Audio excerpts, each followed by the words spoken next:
By a show of hands, how many of you have ever dared to dream about accomplishing something great in life? Don't be shy. A whole 100% of you.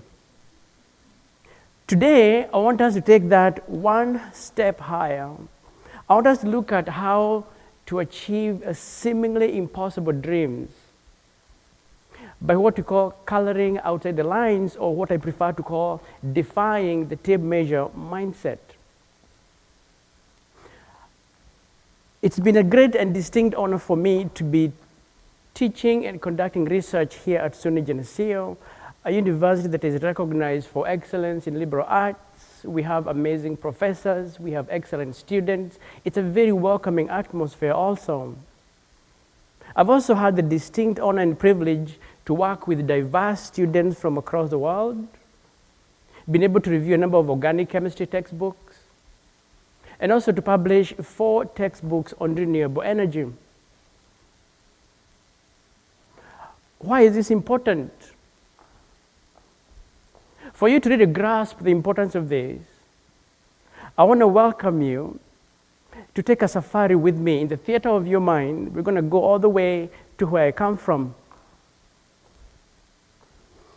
I come from a country called Kenya, and the central part of it. There's a place called Teto, and in Teto, there is a very, very small village called Kireti. I remember growing up as a kid, my brothers and I would wake up early in the morning at about 6 a.m. We would have breakfast. And then we would team up with my cousins who lived across the road, and then a bunch of kids from the neighborhood, and we would walk about 2 miles to school in the morning. And then for lunch, we'd go back home in the afternoon, we'd go back, and then in the evening, go back home. And this continued for a long time. And neither rain, nor dirt roads like this, dirt floors in the classrooms, lack of electricity, lack of shoes, would stop us.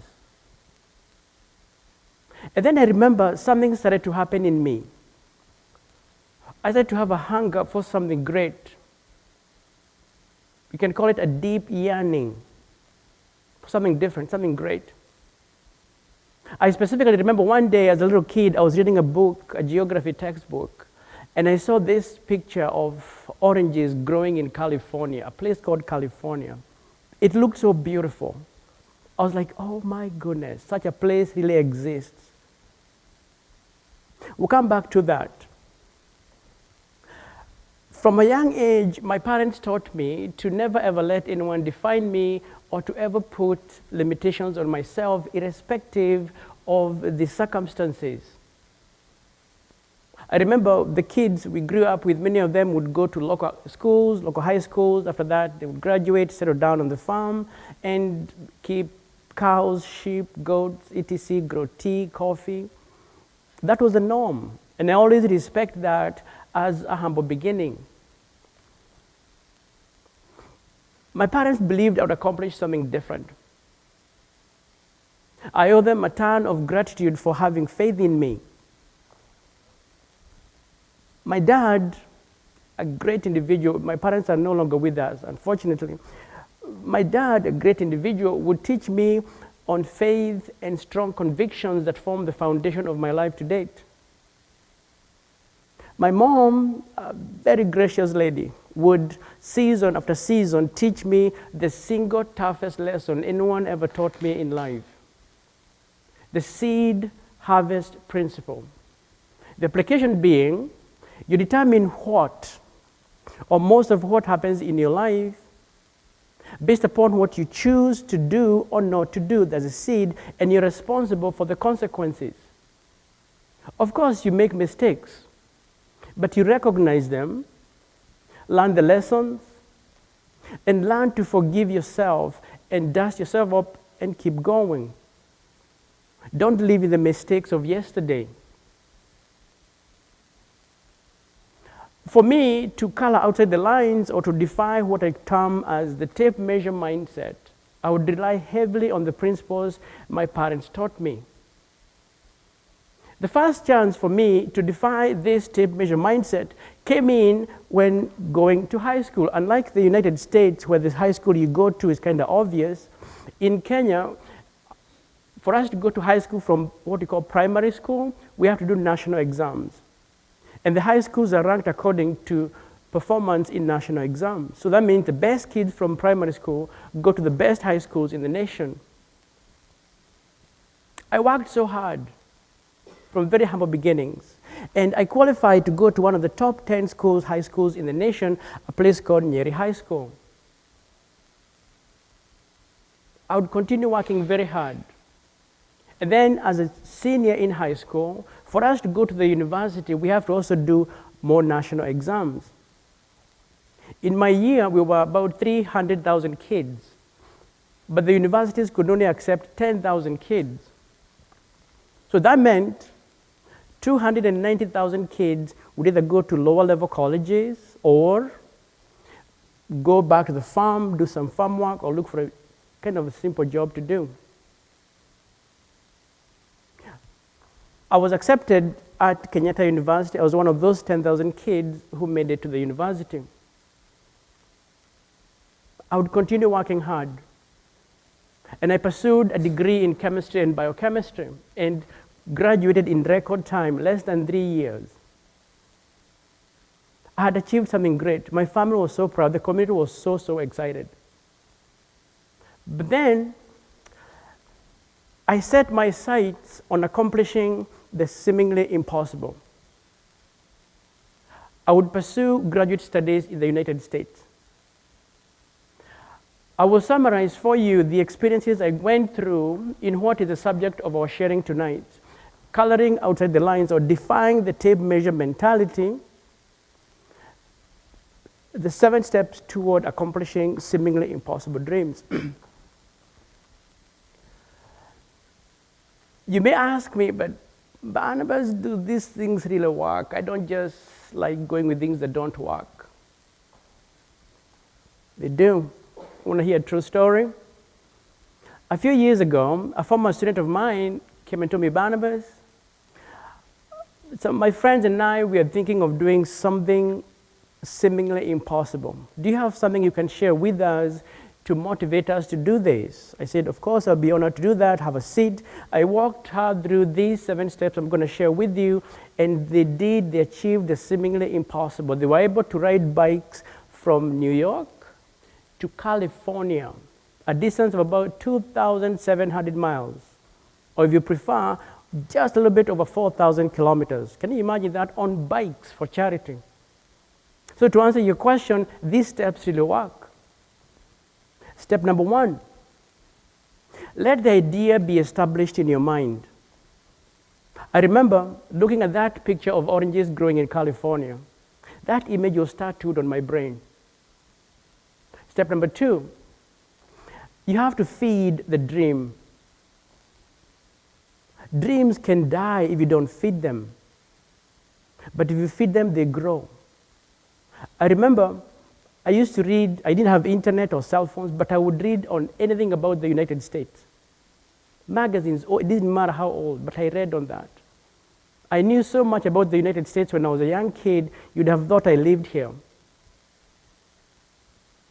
Step number 3, you speak it out. There's a time you can't hold something in anymore. You have to speak it out. I remember I would tell anyone I knew that one day I would go to the United States. I didn't want their opinion, but if they were my friend, I would tell them, you know what, one day I'm going to go to the United States. One day I'm going to go to the United States. And you, one day I'm going to go to the United States. I would say, looking back, that confession that I did became like a creative force that made my dream a reality. Step number 4, the rise of bullies, giants, and monsters, or what I like to call defeated bullies, defeated giants, and defeated monsters. I call them so because they have no substance. These are people who rise up to try and choke the life out of your dream. And like I said, they have no substance. It's like the shadow of a lion. It can't harm you. Or the proverbial shadow of death. It has nothing in it, no substance. And most of these who rise to oppose you are people you know. They may be your friends, your family members. But your success is threatening to them. They don't like that. I want to take a few minutes here to look at how to address this. A few weeks ago, one of my colleagues learned that I've been invited to share my life experiences with you, and she told me, Barnabas, that's a great opportunity for you to inspire people, but remember, there will be bullies or trolls that come after you. I wrote quickly back and said, thank you for that. But what I do is that the negative things you receive from bullies, giants, and monsters, and I told her, that is what I eat for breakfast. I get all those negative things, put them in a big bowl, pour some cold milk on it, no time even to warm the milk, and nom, nom, nom, nom, nom. Right there. One of the bullies that rose up to try and choke the life out of me was a former chair of a department in Kenya. I had worked with this professor for a long time. He knew I was good. But when I told him I want to go to the United States, and I requested for him to write for me a good, strong letter of recommendation, because he knew I was good, that he didn't like that. So in one of the letter he wrote that miraculously never got sent out because it was not true, but instead fell into my hands, he would say that Barnabas is an excellent student, but there is no way he can teach in the United States. That shocked me. I was like, how would you say that? And yet, you're somebody I've worked with and you know better.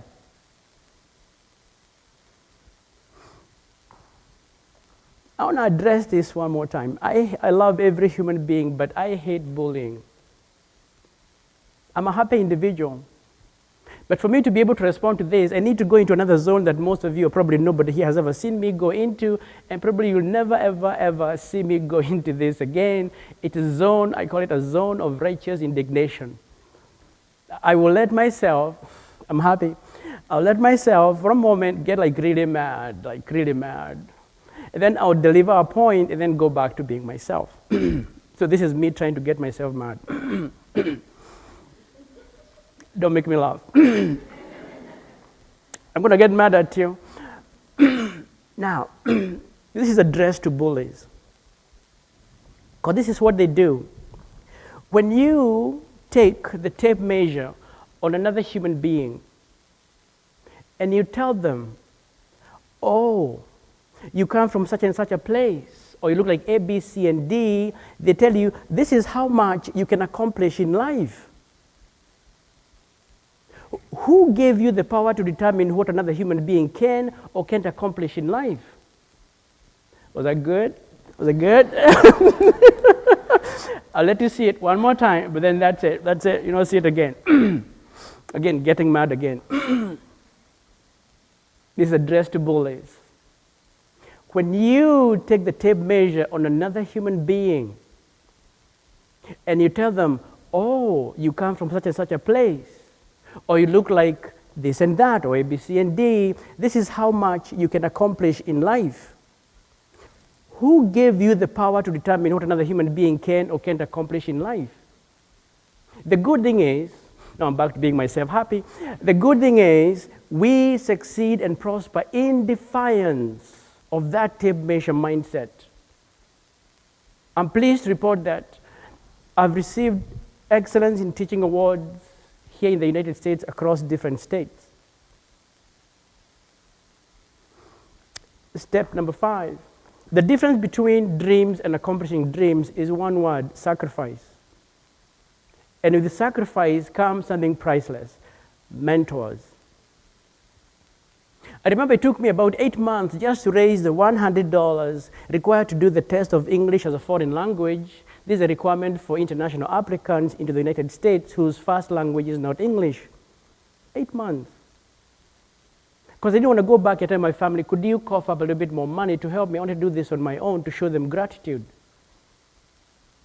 But then when some people saw how hard I worked, some mentors came to help me. One person would help me pay for the graduate record examinations, another test. And even another mentor would tell me, Barnabas, do you have a ticket to the United States? I would tell you, no. Tell me, go tell so-and-so I've sent you, they'll give you a ticket, $1,200. Those are mentors. Step number 6, accomplishing the seemingly impossible dreams. When you dare dream big, when you dare defy the tape measure mindset, you're guaranteed to achieve the seemingly impossible. I'm evidence that is possible. Step number 7, your life's dreams or accomplishments don't mean much unless you can plant it forward. I don't mean you help everybody who says help me, because some people will abuse your kind heart. But look for somebody who's proven worthy of your support. Do they work hard? Do they sacrifice? If you can't help them, build them up. I want to take a moment here to address those great mentors on whose shoulders I stand. To each one of you, I owe you a tremendous amount of gratitude. And wherever I go, whoever I inspire, that is part of your harvest. It never leaves your life. You get rewarded for it.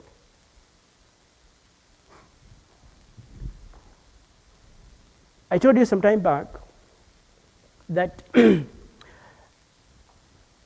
this is why I went to the university, Southern Illinois University, Carbondale.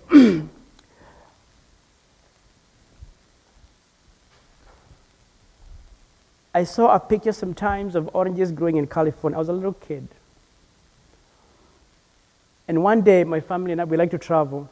So we flew from New York to San Francisco to Bakersfield. We were to take Interstate 10 all the way to Arizona to see the Grand Canyon. And then I saw them, oranges growing in California. This was just 4 years ago. I had a moment, I had to stop on the highway, like, you know what? These are oranges in California. I remember the little kid. It was a moment I can't define. Like, innocence, like, my goodness, this can be accomplished. So I stopped and took this picture. Evidence that you can dare dream the impossible and you achieve them. I'll end by posing a question to you. If Barnabas, Gikonyo, that's me, a little kid from nowhere, written off by almost anyone in life except a few mentors. If that kid can accomplish seemingly impossible dreams, what's keeping you from dreaming great things, seemingly impossible things, and accomplishing them? No excuses.